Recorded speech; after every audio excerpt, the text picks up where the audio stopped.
नमस्कार. या नवीन व्हिडिओच्या माध्यमातून पुन्हा एकदा आपलं सर्वांचं स्वागत करतो. तर पहा, केंद्र प्रमुखांची रिक्त पदे ही यापुढे 50% पदे ही पदोन्नतीने आणि 50% पदे ही मर्यादित विभागीय स्पर्धा परीक्षेद्वारे भरली जाणार आहेत. यासाठी 1 डिसेंबर 2022 रोजी महत्त्वाचा शासन निर्णय निर्गमित करण्यात आलेला आहे.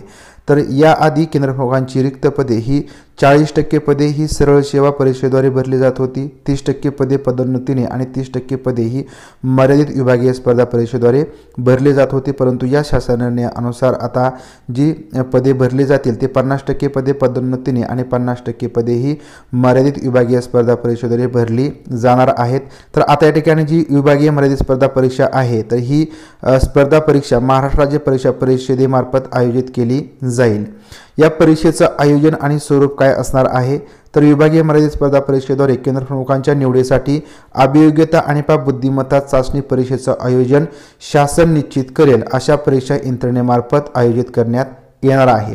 तर बघा, शिक्षक भरतीसाठी जी अभियोग्यता आणि बुद्धिमत्ता चाचणी परीक्षा घेतली जाते तर ही अभियोग्यता आणि बुद्धिमत्ता चाचणी परीक्षेचं आयोजन जी यंत्रणा म्हणजे आता या ठिकाणी असं समजत आहे की जी अभियोग्यता आणि बुद्धिमत्ता चाचणी परीक्षा आहे ती IBPS ही जी काही परीक्षा घेणारी संस्था आहे तर ही IBPS टेट परीक्षेचं म्हणजेच अभियोग्यता आणि बुद्धिमत्ता चाचणीचं आयोजन करणार आहे. म्हणजेच या ठिकाणी केंद्र प्रमुख भरतीसाठी जी विभागीय स्पर्धा परीक्षा होणार आहे तर ही IBPS जी कंपनी आहे तर तीच या ठिकाणी अभियोग्यता आणि बुद्धिमत्ता चाचणीचं आयोजन केंद्र प्रमुख भरतीसाठी करेल. आता या ठिकाणी जे स्वरूप असणार आहे किंवा परीक्षेचं आयोजन कशा स्वरूपाचं असेल तर बघा, अभियोग्यता आणि बुद्धिमत्ता चाचणी परीक्षा केंद्र प्रमुख भरतीसाठी घेतली जाईल. अर्थात ही विषयनिहाय चाचणी घेतली जाणार नाही. जी अभियोग्यता आणि बुद्धिमत्ता चाचणी परीक्षा आहे तर ही विषयनिहाय चाचणी नसेल. सदर परीक्षा ही आवश्यकतेनुसार ऑनलाईन किंवा ऑफलाईन पद्धतीने घेण्यात येईल. तर ही जी परीक्षा असणार आहे ती ऑनलाईन किंवा ऑफलाईन पद्धतीने घेतली जाईल. ही जी सदर परीक्षा आहे ही वस्तुनिष्ठ बहुपर्यायी स्वरूपाची असणार आहे. आता जर ऑनलाईन परीक्षा घेतली गेली तर समान काठिण्य पातळीच्या किमान 10 प्रश्नपत्रिका संच सदर परीक्षा यंत्रणा तयार ठेवेल. परीक्षार्थ्यांना समान काठिण्य पातळीची विविध प्रश्नपत्रिका ऑनलाईनमध्ये दिल्या जातील. उपलब्ध रिक्त पदे विचारात घेऊन सदर परीक्षा घेण्यात येईल आणि परीक्षेचं संभाव्य वेळापत्रक परीक्षा परिषदेमार्फत जाहीर केलं जाणार आहे. आता या ठिकाणी आपण या परीक्षेसाठी जी काही व्यावसायिक अर्हता आहे ती बघूया आणि त्याच्यानंतर या परीक्षेसाठी जो काही अभ्यासक्रम असणार आहे तो कशा स्वरूपाचा असेल तो आपण नंतर बघूया.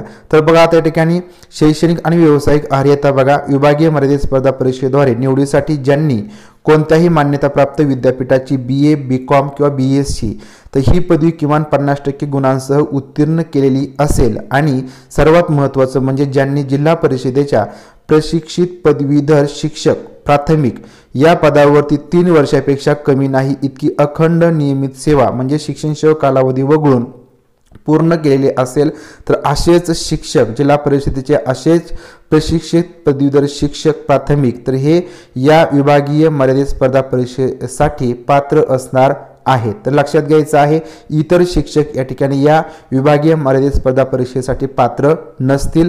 फक्त ज्यांची BA किंवा BCom किंवा BSc ही पदवी 50% गुणांसह ते उत्तीर्ण असतील आणि जिल्हा परिषदेच्या प्राथमिक प्रशिक्षित पदवीधर शिक्षक या पदावरती त्यांनी किमान 3 वर्ष या ठिकाणी सेवा केलेली असेल, अखंड नियमित सेवा केली असेल शिक्षण सेवा कालावधी वगळून तर ते शिक्षक या विभागीय मर्यादित स्पर्धा परीक्षेसाठी पात्र असणार आहेत. आता या ठिकाणी बघा, जी कमाल वयोमर्यादा असणार आहे मर्यादित विभागीय स्पर्धा परीक्षेसाठी अर्ज करण्याच्या शेवटच्या दिनांकापर्यंत जी कमाल वयोमर्यादा आहे ती 50 वर्षांची असेल. विभागीय मर्यादित स्पर्धा परीक्षेसाठी उमेदवार ज्या जिल्हा परिषदेमध्ये कार्यरत असतील तर त्याच जिल्ह्यासाठी ते पात्र असणार आहेत. त्यानंतर या ठिकाणी पदोन्नती नियुक्तीसाठी जी पात्रता असणार आहे ती बघा की ज्यांनी जिल्हा परिषदेच्या प्रशिक्षित शिक्षक प्राथमिक या पदावर 3 वर्षांपेक्षा कमी नाही इतकी अखंड नियमित सेवा शिक्षण सेवा कालावधी वगळून पूर्ण केली असेल अशा उमेदवारांमधून सेवा ज्येष्ठता आणि गुणवत्ता या आधारे पात्र उमेदवारांच्या पदोन्नतीने नेमणूक करण्यात येणार आहेत. तर बघा, पदोन्नतीसाठी जी पात्रता असणार आहे ती प्रशिक्षित शिक्षक प्राथमिक या पदावरती किमान 3 वर्ष सेवा या ठिकाणी असणं गरजेचं आहे शिक्षण सेवा कालावधी वगळून. तर अशा उमेदवारांमधून सेवा ज्येष्ठता आणि गुणवत्ता या आधारे पात्र उमेदवारांच्या पदोन्नतीने तर ही नेमणूक करण्यात येणार आहे. त्यानंतर आता जी काही विभागीय मर्यादित स्पर्धा परीक्षा होणार आहे तर यासाठी जो काही अभ्यासक्रम आहे तो अभ्यासक्रमाचं स्वरूप या ठिकाणी आपण बघूया। तर बघा याच्यामध्ये सर्वात महत्त्वाचा जो काही पहिला घटक असणार आहे तो बुद्धिमत्ता आणि अभियोग्यता हा घटक असेल। या घटकावरती एकूण 100 प्रश्न विचारले जातील, एक प्रश्न एका मार्कासाठी म्हणजे 100 गुणांसाठी हा घटक बुद्धिमत्ता आणि अभियोग्यता चाचणी तर हा घटक असणार आहे।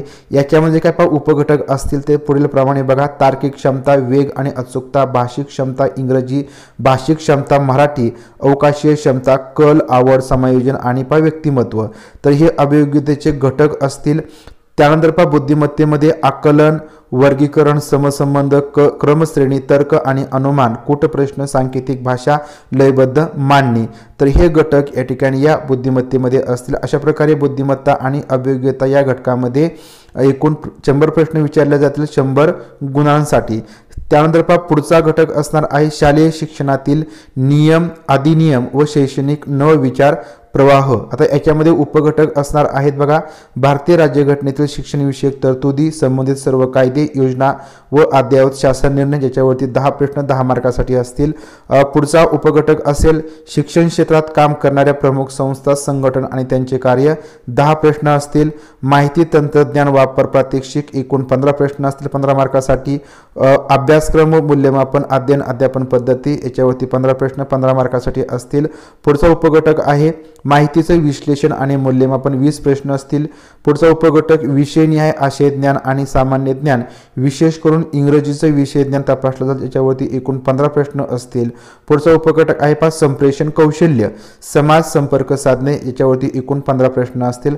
अशा प्रकारे या दुसऱ्या उपघटकामध्ये एकूण 100 प्रश्न 100 गुणांसाठी असतील। जी मर्यादित विभागीय स्पर्धा परीक्षा होणार आहे ही एकूण 200 प्रश्नांची 200 गुणांसाठी असेल। जो काही वेळ असणार आहे तो 120 मिनिटे म्हणजे 2 तास वेळ या परीक्षेसाठी असेल। त्यानंतर या ठिकाणी जो काही अनुक्रमांक 2 मधील घटक आहे शालेय शिक्षणातील नियम, अधिनियम आणि शैक्षणिक नवविचार प्रवाह याच्यामध्ये जे काही उपघटक असणार आहेत तर याचं स्वरूप या ठिकाणी दिलेलं आहे तर याच्यामध्ये उपघटक पहिला आहे भारतीय राज्यघटनेतील शिक्षणविषयक तरतुदी, बालकांशी संबंधित सर्व कायदे, योजना आणि अद्ययावत शासन निर्णय। याच्यामध्ये बघा भारतीय राज्यघटनेतील शिक्षणविषयक तरतुदींची कलमांची माहिती, अद्ययावत दुरुस्त्यांसह याच्यावरती प्रश्न विचारले जातील।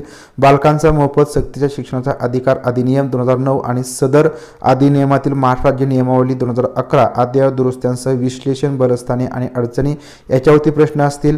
बाल हक्क संरक्षण कायदा 2005, बाल संरक्षण आणि सुरक्षा, भय आणि चिंता याच्यावरती प्रश्न असतील। विद्यार्थी लाभाच्या विविध योजना, केंद्र राज्य शासन व शिष्यवृत्ती याच्यावरती प्रश्न असतील। विशेष गरजा असणाऱ्या व अल्पसंख्याक विद्यार्थ्यांसाठी विविध योजना याच्यावरती प्रश्न असतील। उपघटक दुसरा आहे शिक्षण क्षेत्रात काम करणाऱ्या प्रमुख संस्था, संघटना व त्यांचे कार्य। याच्यामध्ये UNICEF, NCERT, न्यूफा, NCT, CCRT, TISS तर अशा प्रकारे राज्य आंग्ल भाषा तर या ज्या काही संघटना आहेत, संस्था आहेत त्यांचे कार्य याच्यावरती प्रश्न विचारले जातील।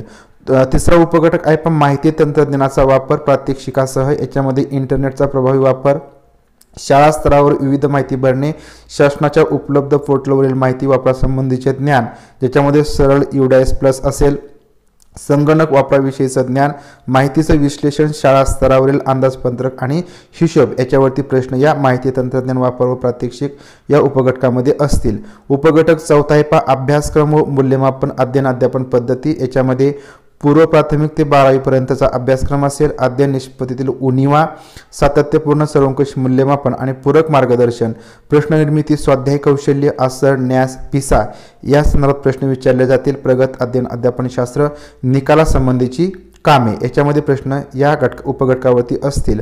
उपघटक पाचवा आहे माहितीचे विश्लेषण मूल्यमापन। याच्यामध्ये प्राप्त माहितीचे विश्लेषण, शासनाच्या विविध पोर्टलवरील माहितीचे विश्लेषण करता येणं, आसर, न्यास, PSM चाचण्या, शाळांचे निकाल या माहितीचे विश्लेषण करता येणे, संप्रेषण कौशल्य, समाज संपर्काची विविध साधने याच्यावरती प्रश्न असतील। उपघटक 6 आहे विषय निहाय आशय ज्ञान आणि सामान्य ज्ञान, इंग्रजी विषयीचे आशय ज्ञान। यामध्ये मराठी, गणित, विज्ञान, इंग्रजी, भूगोल, इतिहास, माध्यमिक स्तरापर्यंत विषयांचं ज्ञान याच्यावरती प्रश्न विचारले जातील।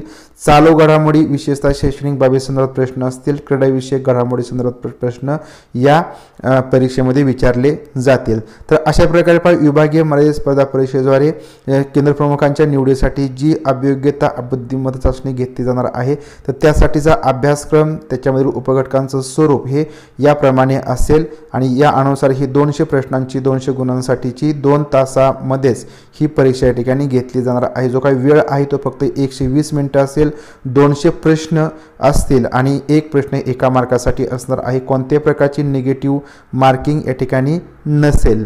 तर अशा प्रकारे विभागीय स्पर्धा परीक्षेद्वारे जी काही 50% केंद्र प्रमुखांची रिक्त पदे भरली जातील तर त्यासाठीचा अभ्यासक्रम, त्या अभ्यासक्रमाचं स्वरूप आणि जी काही व्यावसायिक व शैक्षणिक अर्हता आहे या संदर्भातील माहिती आपण या व्हिडिओच्या माध्यमातून पाहिलेली आहे।